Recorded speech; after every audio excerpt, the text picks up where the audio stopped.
Well, I had moved to Beaumont, Texas, and built a studio down there.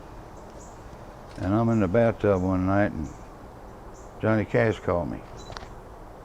I got out to put on a towel or something, and went in, talked to him, and he said that his wife June Carter and Merle Kilgore had written a song called "Ring of Fire," and he'd had a dream about it. He'd heard these mariachi horns in his dream, and he wanted me to come to Nashville and help him produce it.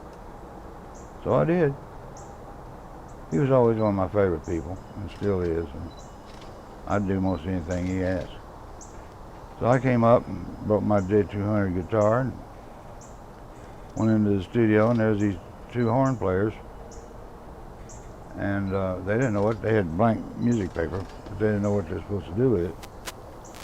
So I said, why don't you go dun dun dun dun dun dun dun. I wrote that down. And I said, go dun dun dun dun dun dun dun. Wrote that down. I got my J200 and counted it off, and we did Ring of Fire. Well, I was producing Jerry Lee Lewis, producing, running the board, the whole bit. And we'd been doing It'll Be Me, song I wrote. And it wasn't coming off quite like I wanted, and I got tired of it. Went out in the studio and said, why don't we get off this, Jerry? We can come back to it later.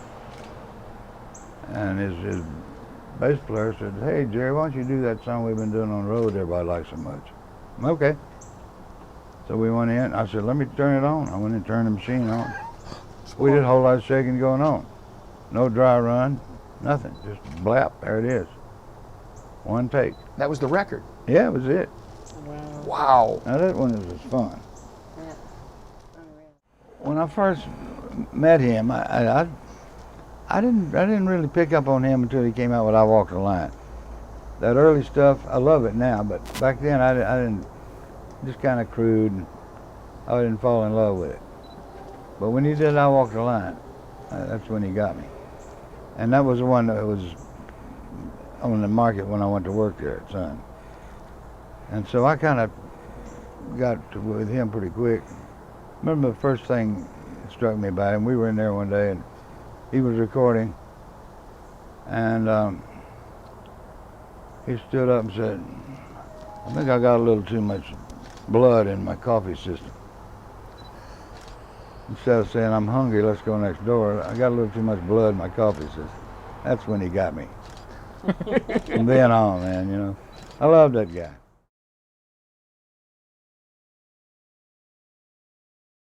You've been watching a Ladak Productions presentation.